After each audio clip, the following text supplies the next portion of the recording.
I'm Claudia Friedlander. I'm a voice teacher and author, and I'm delighted to be sharing with you this course on articulation for singers. If you feel that your technique works perfectly for you when you're vocalizing, but then becomes less efficient once you start working on repertoire, the problem may be with your articulators. This course will show you that by learning how to coordinate your articulators efficiently, your lyrics can help facilitate better phrasing and more beautiful resonance rather than get in your way.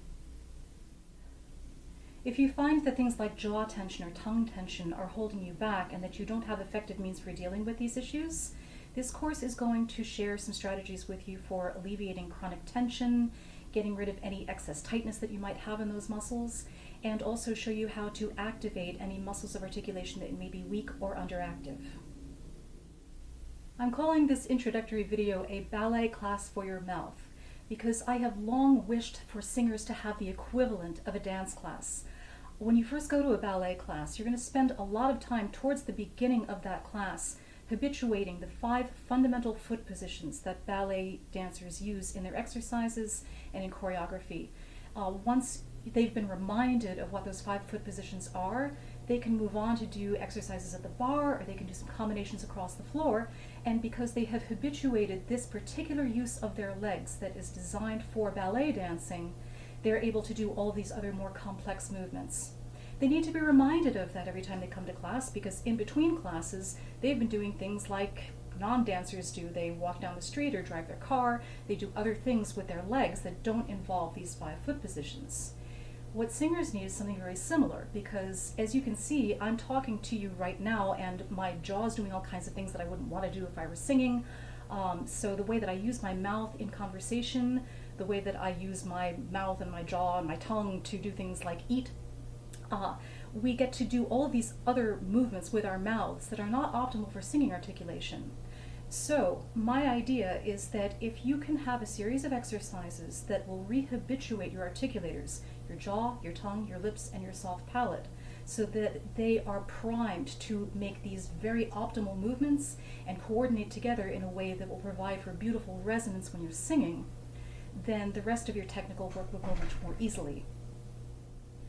So if, like these ballet dancers, singers can have a means of habituating these desirable movements that we want to be making when we're using articulators for singing, it can really accelerate progress in the studio and save a lot of time. Voice teachers find themselves saying the same things over and over and over again to their students. I know because I'm one of them.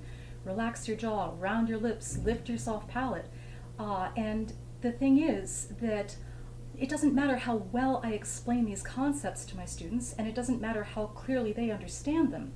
If they don't have a means of habituating these movements that I want them to do, then it's not going to just become an automatic thing. They're going to come back for their lesson. I'm going to say it again. Round your lips, lift your soft palate. So by creating this course, I want to provide a means of habituating these movements. And just imagine how much more you can get done in a voice lesson if we can really spend our time on more advanced and interesting and exciting things than just, oh, you've got to relax your jaw again. I've done my best to build this course around the anatomy and the biomechanics of articulation without any prejudice for a particular approach to technique. My mission here is to help you condition your articulators so that you can respond to whatever a voice teacher might ask you for. Here's a quick course outline. I'm going to introduce each articulator individually, the jaw, the tongue, the lips, the soft palate. I'll talk about how they function, I'll teach you the anatomy, and then give you some exercises for conditioning each one. And then we're going to be doing this cumulative process of coordinating them all together. By the time you're done with the course, we will have talked about all the different categories of vowels and consonants, all these phonemes that you need to work on, and there will be lots of exercises to help you move smoothly from one to the next so that you've got consistent, free articulation and resonance. And then towards the end of the course, we'll explain how to apply these ideas to song lyrics in Italian, English, French, and German.